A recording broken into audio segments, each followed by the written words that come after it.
What's going on, fight fans? Welcome back to the channel where we dissect all the chaos and controversy in the fight game. Today, we're diving deep into a fiery back and forth between Ilia Topuria and Islam Makhachev, plus new concerning footage of Khamzat Chimaev. Let's get right into it. Ilia Topuria didn't hold back in a recent interview, calling out both Charles Oliveira and Islam Makhachev. He stated, "First of all, I'd like to thank Charles for accepting the challenge, something Islam didn't do. Now Charles has to pay the price for Islam. Honestly, I feel really sorry for Charles, but at the end of the day, it's my job." Topuria even addressed Oliveira's submission skills, saying, "With Oliveira, the truth is whatever is least painful for him, that's what I will do, because I like him a lot." Islam quickly fired back on Twitter, "Difference between me and you that I clean top list in my division.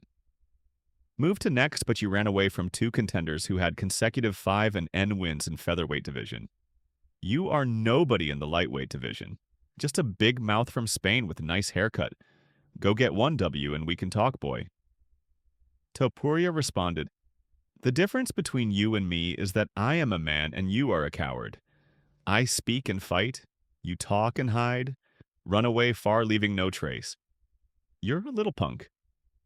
He also opened the door to a move up to welterweight, stating he's ready if the fans are behind it, and there's a champion worth chasing. If someone wants to talk, they better be ready to back it up.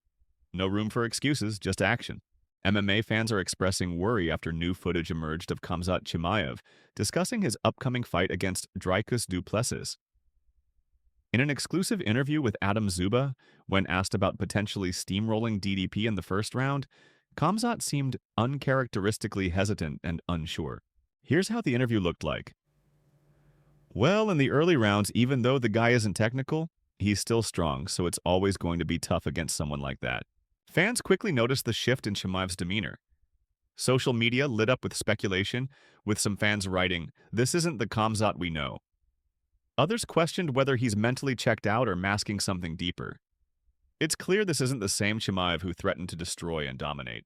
Khamzat also stated, "Look, If man, someone else got thrown into the position I'm in now, they'd lose their mind. The hate, the pressure, the highs and lows, it all adds up. Life happens.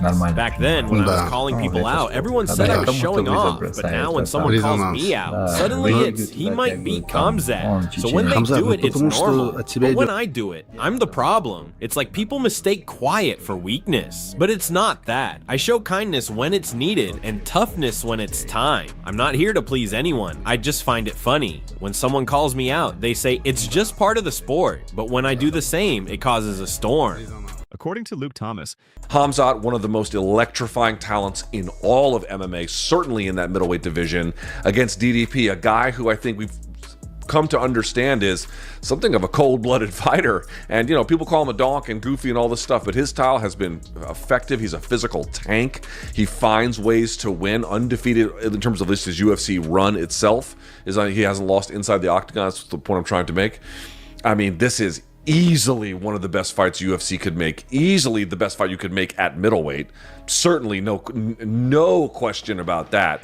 And just a guy in DDP who's in his absolute prime going up against a guy in Khamzat who's been something of almost a what if, something of a wild card. We weren't even sure he could get into the United States. Obviously, now he can get into the United States, which is a whole other topic. But for the purposes of just talking about the card and the fight itself, here you're going to get him. So you're going to be able to put him in pay-per-view in North America, which is going to be really, really big and important. Chael Sonnen believes that Jon Jones will inevitably fight Tom Aspinall. In his latest YouTube rant, Sonnen claimed that Jones hasn't made the kind of money that allows him to just walk away from the game. This situation is becoming increasingly frustrating. And now it's officially historic for all the wrong reasons. After defending his interim title against Curtis Blades last summer, Aspinall's extended layoff has earned him an unwanted UFC record, the longest reigning interim champion in UFC history. Aspinall admitted that while holding the interim belt is an honor, this kind of record isn't exactly one to celebrate, especially when his goal all along was to unify the title and become the undisputed heavyweight king. That's it for today's MMA news. What do you think about the Khamzat situation? Can he overcome his struggles and defeat DDP? Let us know in the comments. Don't forget to like and subscribe for daily MMA news.